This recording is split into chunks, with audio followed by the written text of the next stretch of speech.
Hello again everybody. I thought I'd just show you today my collection of Hot Wheels collectibles and 100% Hot Wheels sets. This was a line that Hot Wheels produced between approximately 1997 through to about 2007, 2008, so around 10 years. And they were really the forerunner of the Hot Wheels premium models, which we're all familiar with today. They had much higher levels of detailing and tended to appeal more to an adult collector. Modelling sort of muscle cars, custom cars, that sort of thing. Originally they were branded as Hot Wheels Collectibles, and the first couple of sets I've got are fairly early ones. Then they changed to 100% Hot Wheels branding, maybe around about 1999, that sort of time. None of these sets were available in the UK, so I think pretty much all of them, apart from one, I got from toy fairs, dealers at toy fairs. And I think one I actually got on eBay, because when I was collecting these, eBay was pretty much still in its infancy, so I didn't really use it, to be honest. So yeah, anyway, this first set is of 1957 Chevy Nomads. One's a stock version and one's a highly developed dragster with a body that lifts up off the chassis from the nose, so it tips up from the back. Very nice set, very collectible, this one. This one's a very popular one, I believe. These can be obviously taken out of the cardboard packaging, and they come with their own acrylic display cases with the backdrop behind, which makes them look very nice when they're on display. Although I do keep mine in the packaging because I just think the packaging looks great. But yeah, that's the first one. That's the what's that one called? Cool Classics. As a Cool Classics 2-car set. These came in 2-car sets and 4-car sets. I think occasionally there was a 3-car set in a 4-car sort of display case, but the majority of my collection are 2-car sets. So that's the first one. That's the 257 Nomads. Next up is a pair of 1970 two Chevy El Caminos, a 1970 SS454 and a 1959. Both, well, the 59 is lightly customised. It's slightly raised up at the rear, has some mag wheels on it, and looks very cool with in black over white. And of course the SS454 is probably stock, although it does look a bit jacked up at the back. And has the familiar Chevrolet racing stripes on the bonnet. That's a really nice one. It's the 40th anniversary of the El Camino set, that one. So presumably it's 1999 if it's, the first one is the 57. So that's a very nice one, that. Very nice set. Now we're into the era where they were branded 100% Hot Wheels. This is a really cool set. The lead sleds. Featuring 2 Mercuries, which have been lowered, chopped and channeled, lowered, and have very nice flame jobs on. On the left we have a 49 Mercury coupe with very much lowered roofline, and on the right we have a 51 Mercury coupe. This was a set I was after for a long time. Eventually I managed to find one. And it's really nice. They look great with the flames and the flat black paintwork. Very nice set.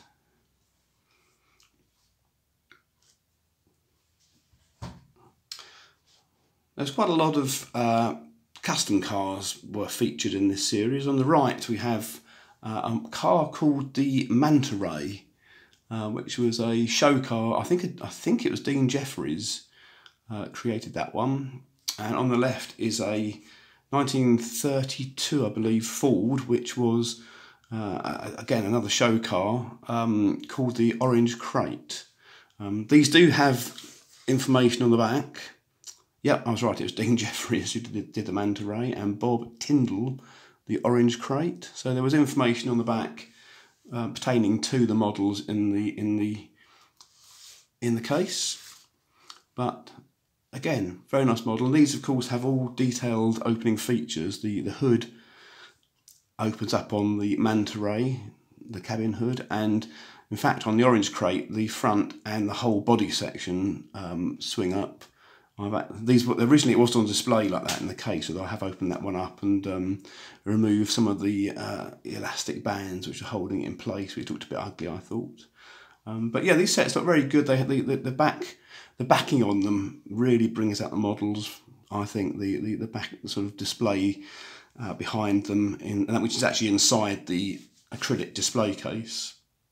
So you'd see that if you were displaying them outside of the cardboard packaging. Anyway, on to the next one, which is a pair of Mustangs, a 67 and a 65, I believe. It's from the Mustang Monthly magazine is the publication which is featured here.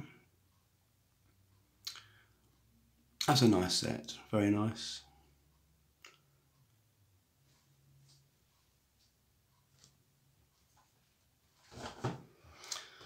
Next up is a pair of models that are customised by John D'Agostino. These are two customised Cadillacs. They both have, on the left is a 57 Eldorado, a green one. On the right is a 53 Eldorado Biarritz. I believe the yellow one is actually called Marilyn, presumably after Marilyn Monroe. Let's just turn around the back of the display and see what it says. Yes, Marilyn is the 53 Cadillac and was voted the world's most beautiful custom in 1998. So that's a nice pair of vintage Cadillacs there, 50s Cadillacs. As I say, all these models had opening parts, so obviously the bonnets on these two open up, although only the 53 has the open bonnet in the display there.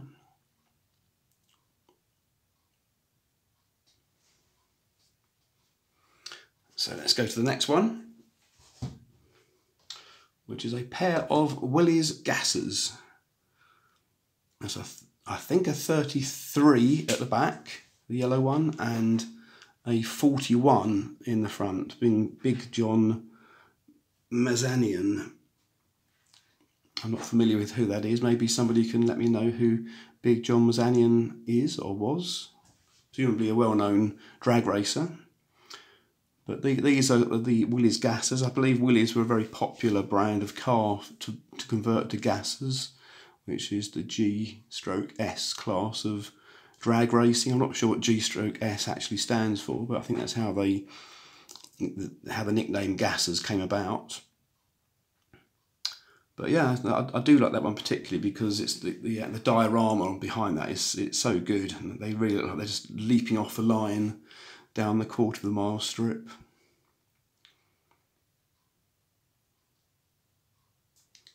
So that's the Willys Gases set.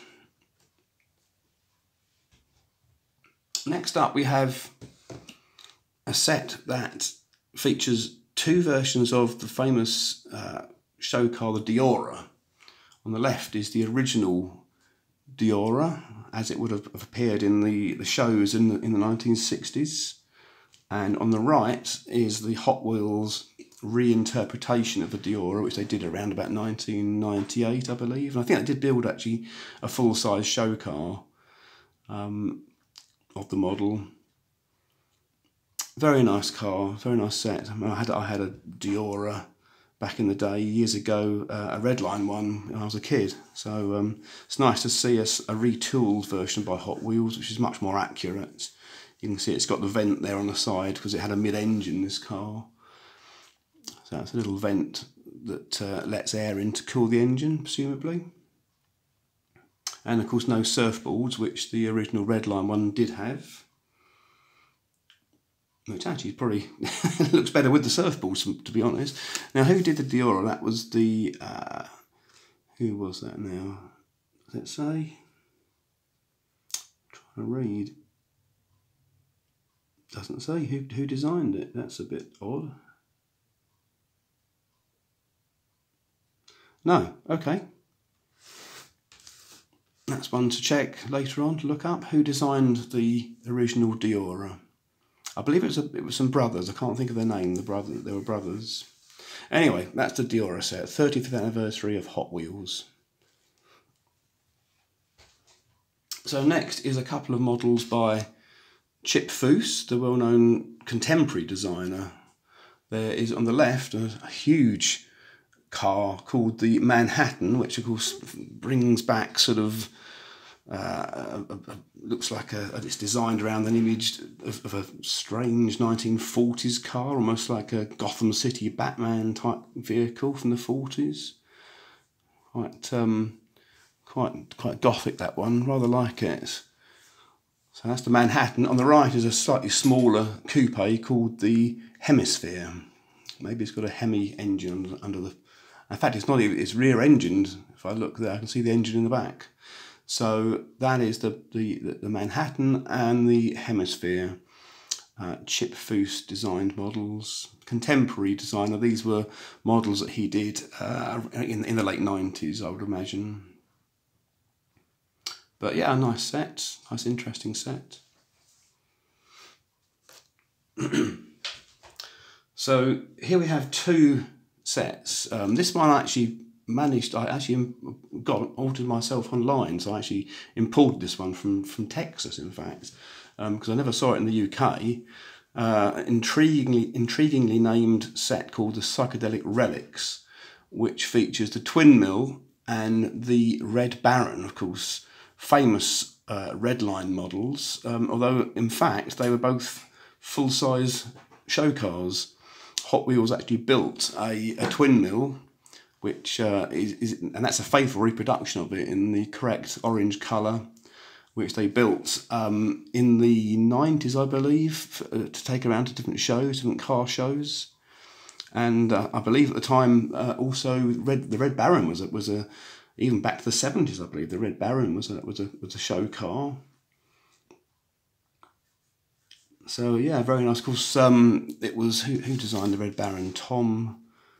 What's his name? Tom Daniel, of course. And it was originally a kit, monogram kit. And of course, Ira Guilford designed the twin mill for Hot Wheels back in 1969 when it first came out as a Redline. But yeah, that set is a particular favourite of mine. I love the artwork on that. It's beautiful. It really sets the models off. And one that goes with that is another set that has two famous Hot Wheels models in it. The Blood, Sweat and Gears set, which has the Beatnik Bandits in its original colours of the real show car, the original colour scheme, and on the right the little coffin.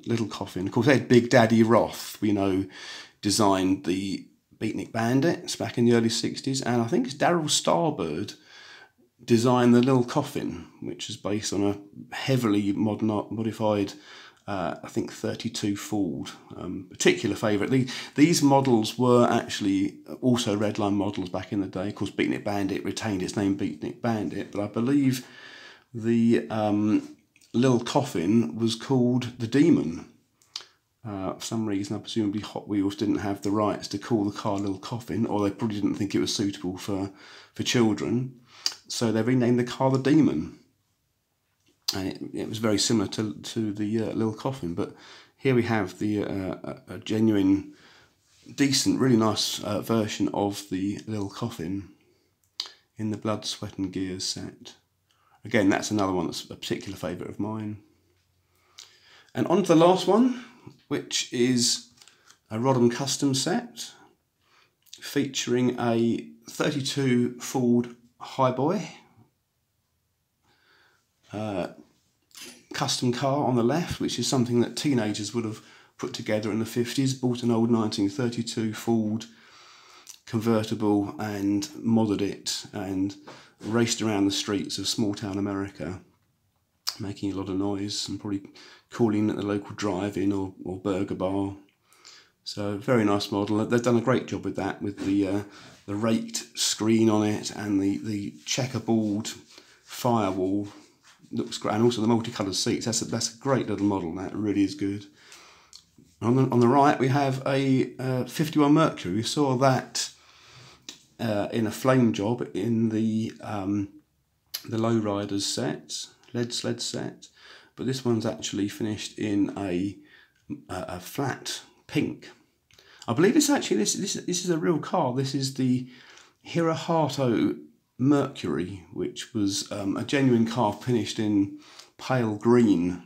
I think I can't think who actually designed it, but it was designed for a customer who bought a brand new 1951 Mercury and had it customised, and became a very well known custom car on the show circuit in the 50s and 60s.